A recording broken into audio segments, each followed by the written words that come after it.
Hello friends, in this video we will learn how to create a drop down list box in our web page. Okay, a drop down list box is also known as a select box and it allows user to select options from a drop down list. Okay, first we have to use select tag and this select tag is used to create a drop down list with the option tag. Okay, then comes to option tag. Okay, we have to use option element inside the select element.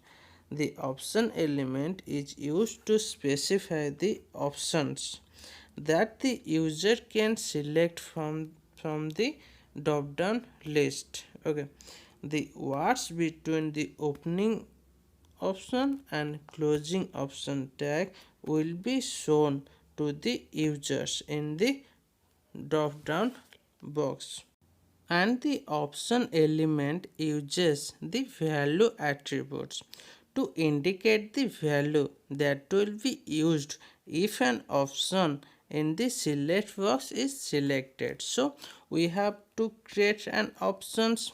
For that, suppose first option we want to create in drop down list box, that is Kotak, and then comes to visible part and visible part is Kotak.